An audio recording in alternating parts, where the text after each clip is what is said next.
چڑچڑاپن، سر درد اور بے چینی، کام کی زیادتی اور تناؤ خطرناک ہے۔ WHO کی چونکا دینے والی رپورٹ۔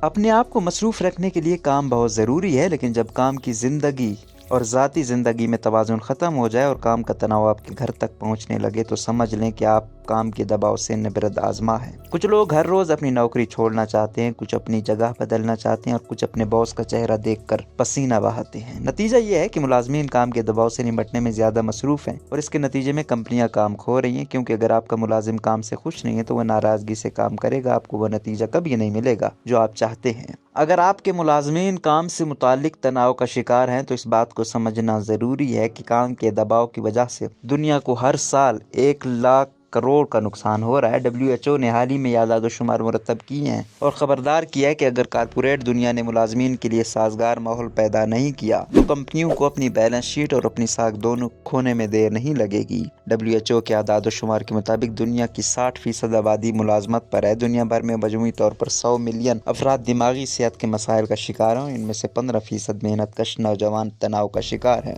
WHO کے مطابق کام کے دباؤ اور کام کے تناؤ میں فرق ہے۔ کام کا دباؤ کام کا ایک اہم حصہ ہے جو ملازمین کو چوکنا اور متحرک رکھتا ہے، لیکن اگر کام کی تقسیم منصفانہ نہ ہو تو ہو سکتا ہے کہ باس سمجھنے اور سننے والا نہ ہو، ساتھ ہی کارکنوں کو مناسب تعاون نہیں مل رہا ہو تو دباؤ کو تناؤ میں بدلنے میں دیر نہیں لگتی۔ کام کے دباؤ کی علامات: کام پر باس کے ساتھ لڑائی جھگڑے سے بچنا، کام سے واپسی کے بعد بھی چڑچڑاپن محسوس کرنا، گھر والوں پر بلا وجہ غصہ آنا یا چھٹی لینے سے ڈرنا، یہ کچھ علامات ہیں جو آپ کو بتاتی ہیں کہ آپ کام کے دباؤ کی بجائے ذہنی دباؤ میں ہیں۔ ایسے میں کیا کرنا چاہیے؟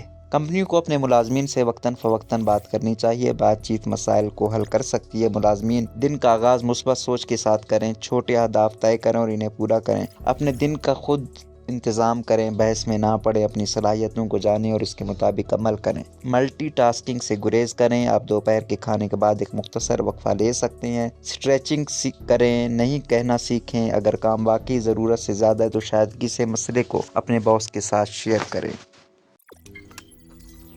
روزنامہ قدرت کی ویڈیو دیکھنے کے لیے ابھی YouTube چینل پر سبسکرائب کریں اور بیل آئیکن پر بھی کلک کریں۔